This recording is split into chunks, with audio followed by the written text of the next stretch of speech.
इंसानों की तैयार करदा सैटेलाइट टेक्नोलॉजी ने हाल ही में स्पेस से कुछ ऐसी तस्वीरें कैप्चर की हैं जिनके अंदर यह देखा जा सकता है कि मिडल ईस्ट खसूसन सऊदी अरेबिया और इसके आसपास के इलाकों का इससे कितना फासला है।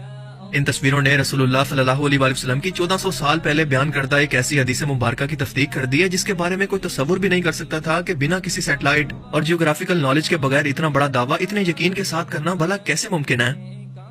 सही मुस्लिम 480 ये एक मुस्तनद और तवील हदीस मुबारका है जिसके अंदर रसूलुल्लाह सल्लल्लाहु अलैहि वसल्लम क़यामत के हौलनाक मंजर को बयान करते हुए आखिर में अपनी उम्मत को इस अज़ाब से निजात दिलवाने के लिए खुशखबरी सुनाते हुए फरमाते हैं, जिसका मफहूम है कि हजरत अबू हुरैरा से रिवायत है कि एक दिन रसूलुल्लाह सल्लल्लाहु अलैहि वसल्लम की खिदमत में गोश्त पेश किया गया और गोश्त की दस्ती उठाकर आपको पेश की गई क्योंकि ये आपको बहुत पसंद थी। आपने अपने दांत मुबारक से एक बार से इसमें से खाया और फरमाया कि क्या तुम जानते हो कि मैं क़यामत के दिन तमाम इंसानों का सरदार हूँ? क्या तुम जानते हो कि ये क़यामत का दिन कैसा होगा? अल्लाह ताला क़यामत के दिन तमाम अगली और पिछली उम्मतों को एक बिल्कुल फ्लैट या चटियल मैदान के अंदर जमा करेगा